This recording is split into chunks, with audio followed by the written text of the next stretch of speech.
शरद पूर्णिमा की पौराणिक कथाएं। हिंदू पंचांग के अनुसार अश्विन मास की पूर्णिमा को शरद पूर्णिमा कहा जाता है। यह रात्रि वर्ष की सबसे पवित्र और उज्जवल मानी जाती है। इसी दिन चंद्रमा अपनी 16 कलाओं से पूर्ण होकर अपनी अमृतमय किरणों से पृथ्वी को आशीर्वाद देता है। कहा जाता है कि इस रात को भगवान श्री कृष्ण ने ब्रज भूमि में महारास रचा था और माता लक्ष्मी ने पृथ्वी पर अवतरण किया था। इस दिन चंद्रमा की रोशनी में विशेष दिव्यता होती है और यही कारण है कि इसे कोजागिरी पूर्णिमा भी कहते हैं। द्वापर युग में जब भगवान श्री कृष्ण बाल्यावस्था में थे, वह ब्रज भूमि में निवास करते थे। उनका बचपन अत्यंत लीलामय और मनमोहक था। वृंदावन की गोपियां श्री कृष्ण के रूप, लीलाओं और मधुर बांसुरी की ध्वनि पर मोहित रहती थी। वह मन ही मन श्री कृष्ण को ही अपना सर्वस्व मान चुकी थी। प्रत्येक गोपी के हृदय में कृष्ण के प्रति अनन्य प्रेम और समर्पण था। श्री कृष्ण यह बात भली भांति जानते थे कि गोपियों का यह प्रेम सांसारिक नहीं बल्कि आत्मा का परमात्मा के प्रति आकर्षण है। अश्विन मास की पूर्णिमा की रात आई। आकाश निर्मल था, बादल छट चुके थे और चंद्रमा अपनी 16 कलाओं के साथ आकाश में जगमगा रहा था। उसकी चांदनी से पूरी ब्रज भूमि नहा रही थी। वृक्षों की पत्तियां चमक रही थी, यमुना का जल चांदनी में रजत सा झिलमिला रहा था और वातावरण में एक मधुर दिव्य शीतलता व्याप्त थी। उस रात्रि में जब सब शांत था, तभी श्री कृष्ण ने अपनी मधुर बांसुरी को अधरों पर लगाया और एक ऐसी तान छेड़ी जो साधारण नहीं थी। वह तान दिव्य थी, जैसे आत्मा को सीधे परमात्मा की ओर बुलावा दिया जा रहा हो। बांसुरी की वह ध्वनि ब्रज की गलियों, जंगलों और घरों में पहुंच गई। जो भी गोपी उस तान को सुनती, उसके हृदय में एक अद्भुत कंपन उठता। वह सब अपने सारे संसारिक कार्यों को त्याग कर परिवार की परवाह किए बिना केवल उस ध्वनि के आकर्षण में खिंची चली आई। कुछ दूध दूह रही थी, कुछ घर के कार्यों में लीन थी, कुछ बच्चों को सुला रही थी। लेकिन बांसुरी की तान सुनते ही सब कुछ छोड़कर वह यमुना तट की दिशा में भागने लगी। जब गोपियां यमुना तट पर पहुंची, उन्होंने देखा कि श्री कृष्ण कदम के वृक्ष के नीचे खड़े हैं।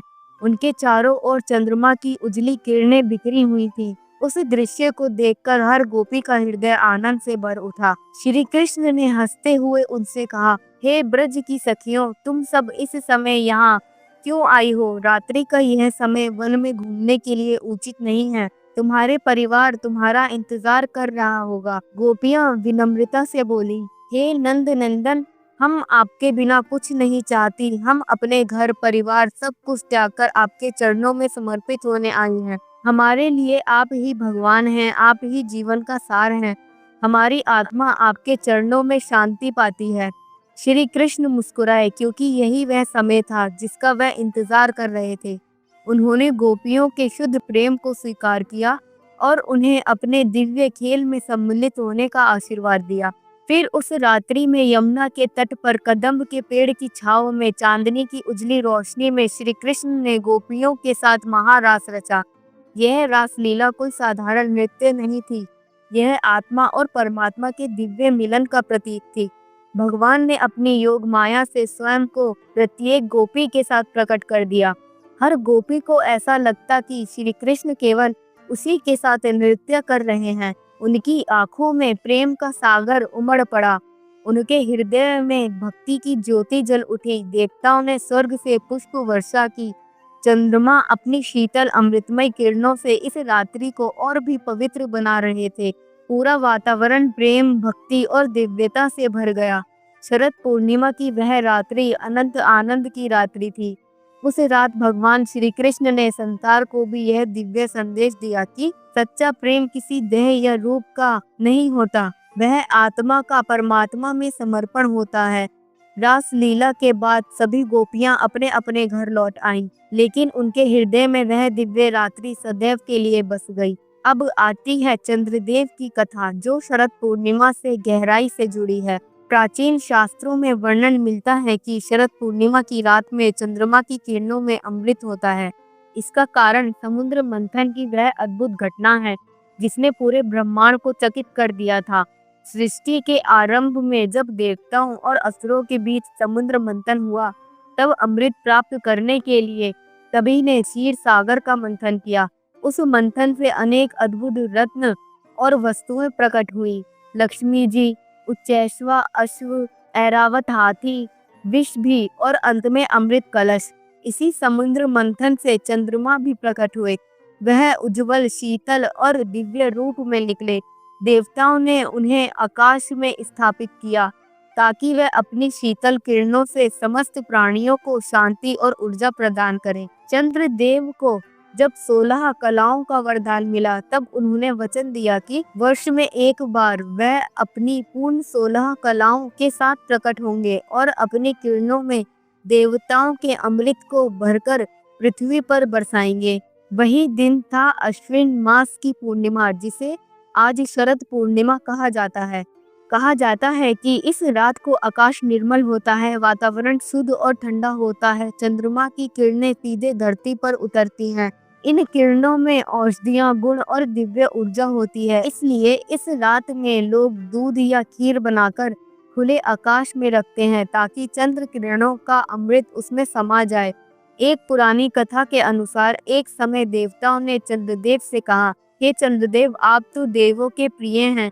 आप अपनी शीतलता और उज्ज्वलता से सभी को प्रसन्न करते हैं, परंतु मनुष्यों को आपकी वास्तविक शक्ति का ज्ञान नहीं है। तब चंद्रदेव बोले, मैं अपने अमृतमयी किरणों से उन्हें भी लाभ दूंगा। शरद पूर्णिमा की रात को मैं अपनी 16 कलाओं के साथ धरती पर उतरूंगा और जो भी भक्त इस रात जागरण करेगा, चंद्र दर्शन करेगा और श्रद्धा से पूजा करेगा, उसे रोग मुक्ति, बल और दीर्घायु का आशीर्वाद मिलेगा।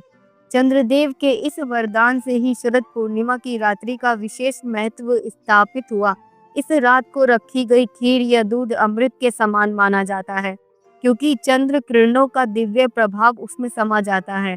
प्राचीन पुराणों में वर्णन है कि शरद पूर्णिमा की रात को केवल चंद्रमा ही नहीं, बल्कि माता लक्ष्मी भी अपनी दिव्य लीला में पृथ्वी पर उतरती है। लक्ष्मी जी धन, समृद्धि, ऐश्वर्य और सौभाग्य की अधिष्ठात्री देवी है। वह भगवान विष्णु की अर्धांगिनी है और प्रत्येक शुभ अवसर पर उनका आशीर्वाद सबसे महत्वपूर्ण माना जाता है। एक बार क्षीर सागर में भगवान विष्णु और माता लक्ष्मी विश्राम कर रहे थे। उस समय देवताओं और ऋषियों ने भगवान विष्णु से प्रार्थना की, हे नारायण, पृथ्वी लोक पर अनेक लोग भक्ति करते हैं, लेकिन उन्हें लक्ष्मी जी की उपस्थिति का प्रत्यक्ष अनुभव नहीं हो पाता।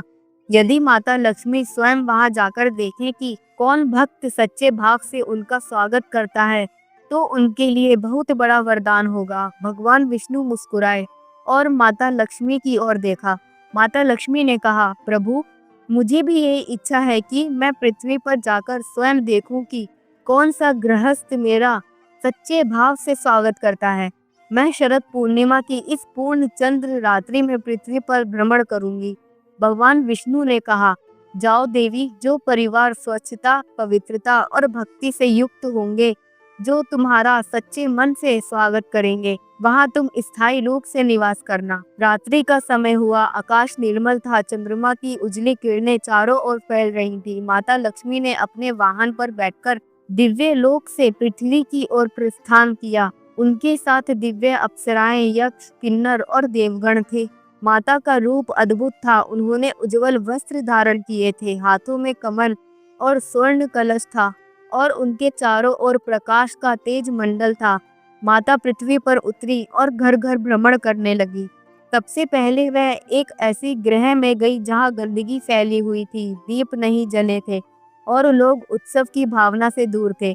माता लक्ष्मी ने वहां प्रवेश नहीं किया। उन्होंने कहा, जहां अस्वच्छता और आलस्य है, वहां मेरा निवास संभव नहीं।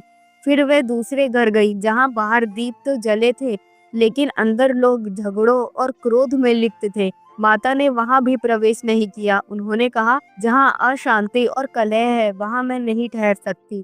फिर वह एक तीसरे घर पहुंची। वहां पूरा घर स्वच्छ था, दरवाजों पर तोरण और आम्र पात्रों की सजावट थी, दीपक जल रहे थे और परिवार के सभी सदस्य भक्ति में लीन होकर माता लक्ष्मी का स्वागत कर रहे थे। वह सभी मिलकर लक्ष्मी पूजन कर रहे थे, चंदन, फूल, दीप, धूप से आरती कर रहे थे और मंत्रोच्चारण कर रहे थे।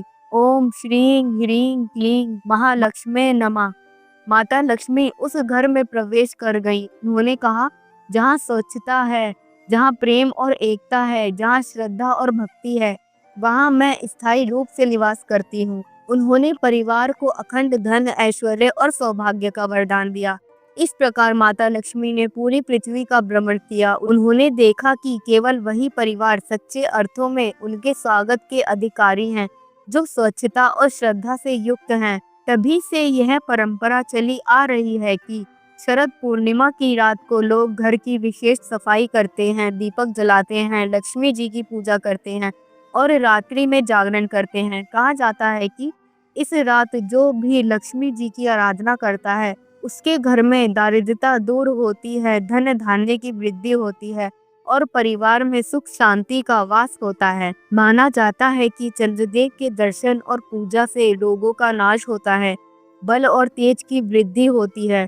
श्री कृष्ण की रासलीला की कथा सुनने से मनुष्य के भीतर का अहंकार मिटता है और परमात्मा के प्रति प्रेम और समर्पण की भावना जागृत होती है। माता लक्ष्मी की पूजा से घर में समृद्धि, सौभाग्य और सुख शांति का स्थायी वास होता है। यही कारण है कि यह रात्रि केवल एक खगोलीय घटना नहीं, बल्कि दिव्यता, प्रेम, शुद्धता और भक्ति का प्रतीक है।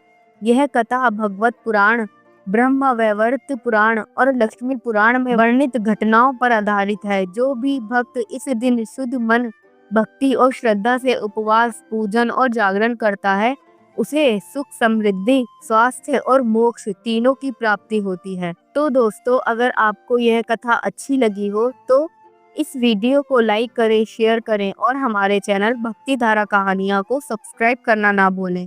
मिलते हैं बहुत जल्द एक नई कथा के साथ। जब तक के लिए हर हर महादेव।